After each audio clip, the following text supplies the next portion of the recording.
Right, this is my review, my long-term review of the Mark 1 Ford Focus. This model is a 1.6 litre petrol version, Ghia trim. It's a bit messy, but I've owned this car now for 1 year and 2 months. It's a really fun car to drive. This is a great first car. It is still my first car. We're switching out tomorrow for a Mazda 6. So the bad, I can't really think of much. It could be more fuel efficient, I guess, but it's old. It is an old car. This is an 05 Mark 1. They came out in 98. Not much has changed, I believe. Of course, we've got the CD player instead of the tape deck. Doesn't have cruise control, doesn't have anything fancy. Does have air conditioning, doesn't work in this one. I think it just needs a refill. This one has all electric windows, which not all of them had. This one has a 12 volt in the back as well. I can't think of anything serious, really. Anything of course you always wish you had more, don't you? You wish you had cruise control, you wish you had, I don't know, a 6th gear maybe would be nice. Other than that, stronger fans.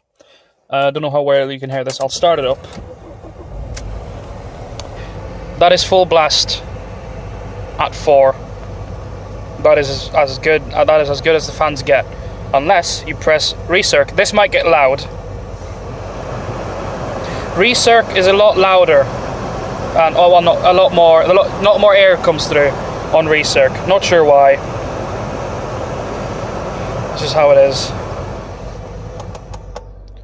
So the car started up, idles at 1,100 when it's cold, goes down to sub 1,000 when it's warmed up. Things this Ghia model has, it's got an armrest, which is amazing. So you've got these really nice seats. I can't comment on the stock seats, but these seats are really, really properly comfy. Plenty of little cubby spaces for your wipe for the windows when it's foggy, and ice scrape, and also a thing where we won nothing. So all electric windows on this one. The stalks are unique on a Focus, apparently.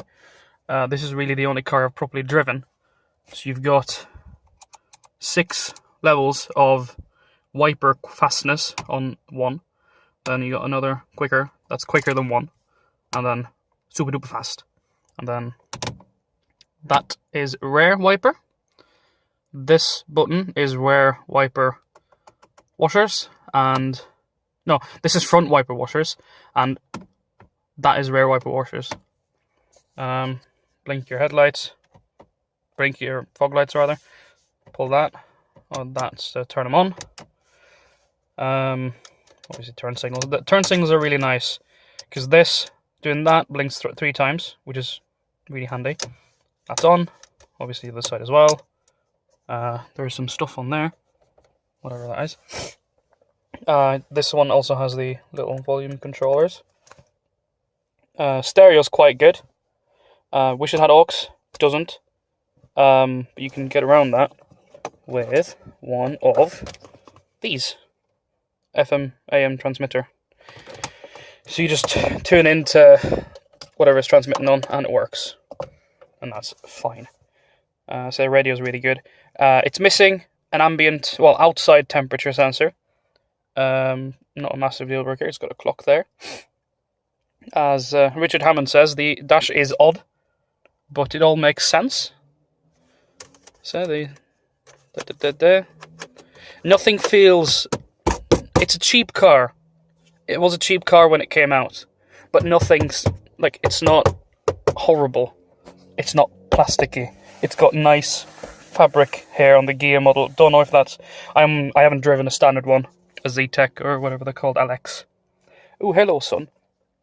So this one also has electric windows, electric mirrors rather. They're also heated. It has a heated front windscreen, and heated rear. The boot is quite large, but not large enough for us.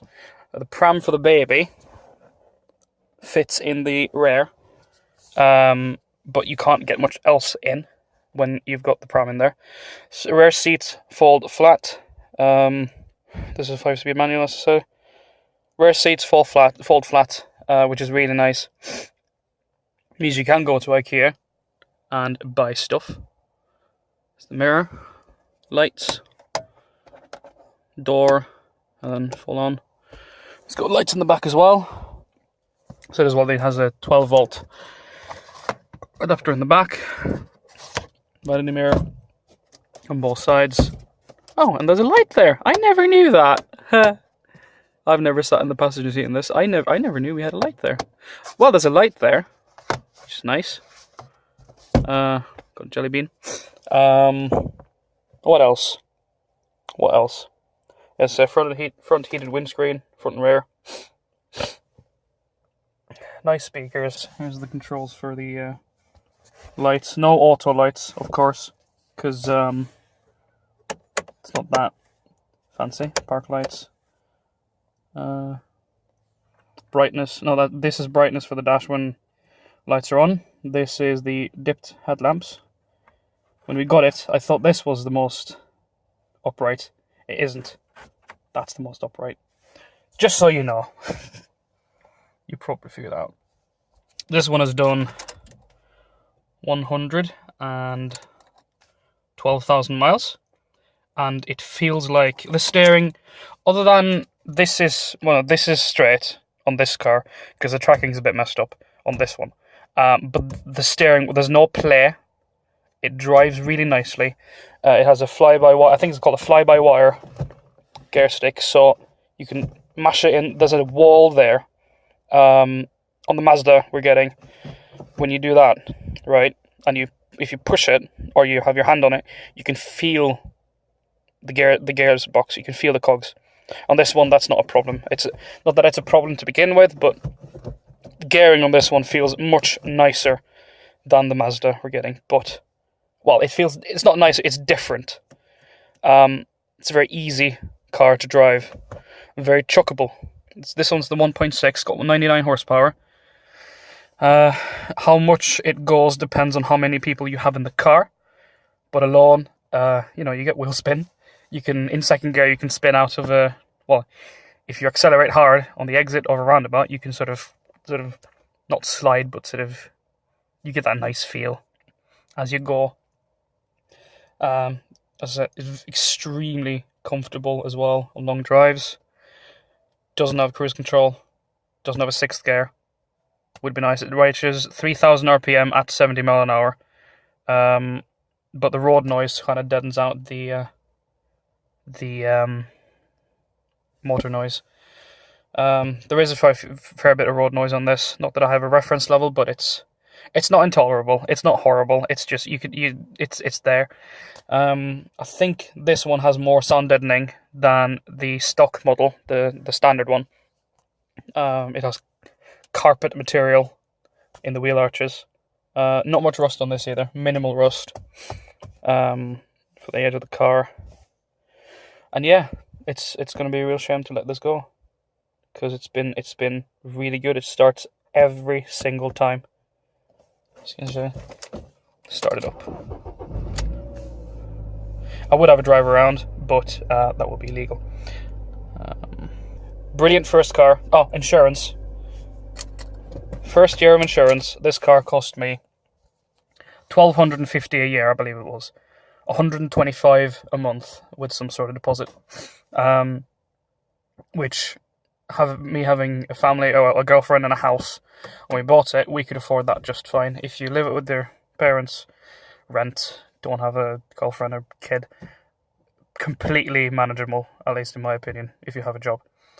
This year, with 1 year no claims, it's down to £71 a year. No, a month. £71 a month, which is very reasonable. So, great first car. It's lovely, it's amazing to drive, it's fun, it's little, it's easy to park, it's chuckable, it's happy. It's a happy car. So, thank you for watching. If you have any questions about the car, leave a comment. And yeah, this isn't the normal thing we'd put on our channel, but I thought we'd try it out because I don't see any newish sort of long-term reviews of older cars, because this is in a sweet spot right now where it's really cheap and cheap to insure, and it's reasonably nice, and you can get a Ghia version, which is this one, the nice one, for the same money as a Z-Tech or an LX even. There's not much money difference, if any. Of course, it all depends on the condition of the car. And this one, oh, I forgot as well, this has an electric front seat. If you can hear that. It's got just up and down, but it's got electric seats. Well, an electric seat. That's a luxury feature you don't find in many hatchbacks, I don't think. So, oh yeah, boot release. Oh yeah, another oddity. You can't release the boot. There's no knob or like pulley thing on the boot. You have to press that button, or use the key fob, or use the key. That's it. Right, thank you for watching again. Like, comment, subscribe. Any questions, ask them.